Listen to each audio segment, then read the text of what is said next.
배트맨과 슈퍼맨을 맞짱뜨게 하고 악당들의 자살 특공대까지 조직했지만 지난해 혹독한 비평의 몸살을 앓았던 DC가 올해는 세계 아이콘 원더우먼과 슈퍼히어로 군단 저스티스 리그를 앞세우고 본격적으로 마블의 아성에 도전장을 던집니다. 과연 DC의 반격이 슈퍼히어로 영화계의 판도를 바꿀 수 있을지. 오늘은 2017년 DC의 사활을 건 야심작 원더우먼과 저스티스 리그에 대한 허심탄회한 뒷담화입니다.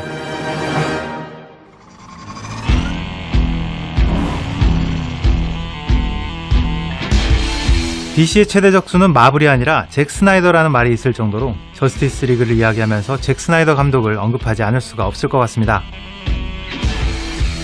다양한 필터로 만들어진 인위적인 색감, 또 그린스크린과 CG의 힘으로 더해진 비현실적인 배경, 그 속에서 극도의 슬로우 모션으로 시간을 정지시키는 방식이 잭 스나이더 특유의 스타일인데요.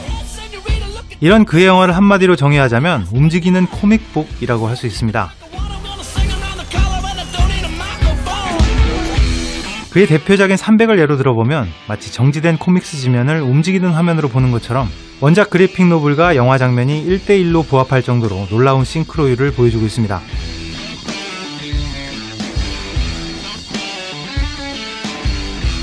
왓치맨의 경우에도 원작의 작화 그대로가 움직이는 듯한 느낌을 주고 있습니다.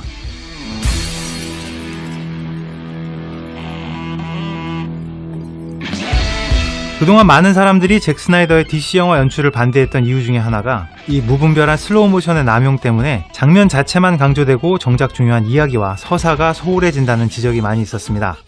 이런 관점에서 보면 이번 저스티스 리그는 어느 정도 희망이 있다고 할 수 있습니다.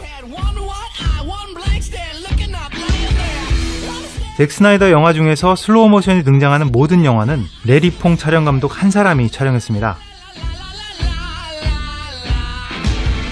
잭 스나이더의 최근작 중에서 유일하게 레리 퐁 촬영 감독이 참여하지 않은 영화가 맨 오브 스틸입니다. 이 영화는 기존의 잭 스나이더 스타일과는 상당히 다른 화면을 보여주고 있는데요. 강조된 장면에서도 특유의 극도의 슬로우 모션은 한 번도 등장하지 않았습니다. 결국 슬로우 모션의 사용은 감독보다는 촬영 감독의 영향이 더 크다고 결론 내릴 수 있을 것 같습니다. 슬로우 모션의 장인이라고 할 수 있는 레리 퐁 촬영 감독은 다른 영화와 스케줄이 겹치면서 이번 저스티스 리그에는 참여하지 못했습니다. 그의 불참이 불행일지 다행일지는 뚜껑을 열어봐야 알겠지만 적어도 이번 영화에서는 슬로우 모션은 줄어들고 이야기와 서사에 집중할 수 있지 않을까 하는 일말의 희망을 가져봅니다. 하지만 촬영 감독의 교체가 긍정적인 측면만 있는 건 아닙니다. 저스티스 리그에 새롭게 영입된 촬영 감독은 데뷔 이래 줄곧 TV 드라마 분야에서 활동해왔고 2015년 빅터 프랑켄슈타인이 장편영화 데뷔작인 파비안 와그너입니다. 이번 저스티스 리그가 메인 촬영 감독으로 이름을 올린 두 번째 영화이기 때문에 블록버스터 대작 영화 경험이 전혀 없다고 할 수 있습니다. 그린스크린 촬영이 많은 슈퍼히어로 장르는 특히나 촬영 감독의 경험과 역량이 아주 중요한 장르입니다. 과연 새로운 촬영 감독이 얼마나 제 몫을 해줄지가 영화의 완성도를 좌우하는 큰 변수가 될 것 같습니다. 촬영보다 좀 더 불안한 부분은 사실 시나리오입니다. 다크나이트 3부작으로 유명한 각본가 데이비드 S. 고이어가 뼈대를 잡긴 했지만 이 각본을 완성한 사람은 크리스 테리오입니다. 엄마 이름이 같아서 극적으로 해야 한다는 두 영웅의 이야기, 배트맨 대 슈퍼맨의 시나리오도 이분의 작품이었죠.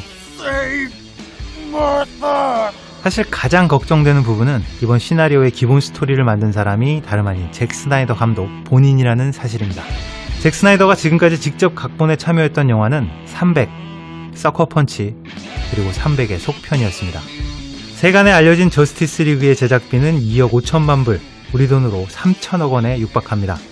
서커펀치를 썼던 사람이 만든 이야기를 배트맨 대 슈퍼맨의 각본가가 완성했습니다. 10여 년간 TV 드라마만 촬영해오던 감독이 촬영을 했고 이 영화의 총책임자는 바로 잭 스나이더 감독입니다. 이 영화 정말 어떻게 나올지 너무나 궁금합니다.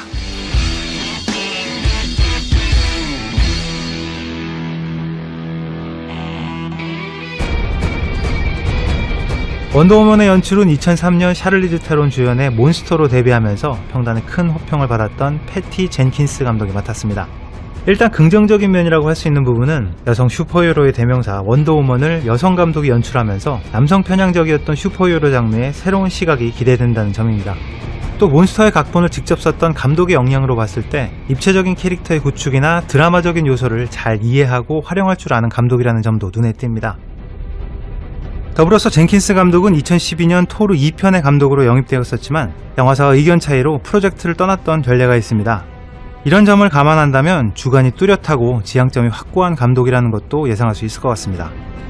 하지만 불안 요소도 없진 않습니다. 젠킨스 감독은 2003년 데뷔작 이후에 10년이 넘도록 일부 TV 시리즈를 제외하면 한 번도 극장용 영화를 연출해 본 적이 없습니다. 더욱이 원더우먼의 예산이 1억 불을 넘어가는 걸 감안하면 원더우먼은 어쩔 수 없이 할 건 하고 또 보여줄 건 보여줘야 하는 액션 블록버스터임은 기정사실입니다. 그래서 젠킨스 감독 특유의 세심한 연출과 드라마에 대한 강점이 슈퍼히어로 장르에 얼마나 잘 녹아들어갈 수 있을지가 원더우먼의 성패를 좌우하는 중요한 요소가 되지 않을까 생각됩니다. 원더우먼 시나리오의 작가들은 참 독특하게 구성되어 있습니다. 한 명은 DC 팬들에게는 구세주와 같은 작가 제프 존스입니다. 2005년 저스티스 리그 TV 시리즈를 비롯해서 현재 방영 중인 미드 에로우, 배트맨 아캄 나이트 비디오 게임까지 특히 DC 계열 작품에서 강점을 보이고 있는 코믹스 대표 작가라고 할 수 있습니다. 또 한 명의 작가 앨런 헤인버그는 TV 시리즈에서 각광받고 있는 명작 드라마 전문 작가입니다. 섹스 앤 더 시티, 길모어 걸스, 그레이 아나토미 같은 에미상을 여러 차례 받은 명작 미드에서 메인 작가로 활동했었습니다. 원더우먼과 DC 세계를 누구보다 잘 이해하고 있는 코믹스 전문 작가와 극적인 상황, 또 맛깔나는 대사를 만들어내는 드라마 전문 작가의 만남. 일단 시나리오 면에서는 충분히 기대할 만한 조합이 아닐까 생각됩니다. 하지만 불안 요소가 전혀 없는 건 아닙니다. 원더우먼의 메인 스토리에도 잭 스나이더 감독이 참여했습니다. 개인적인 바람은 그의 영향력이 부디 크지 않았기를 바랄 뿐입니다.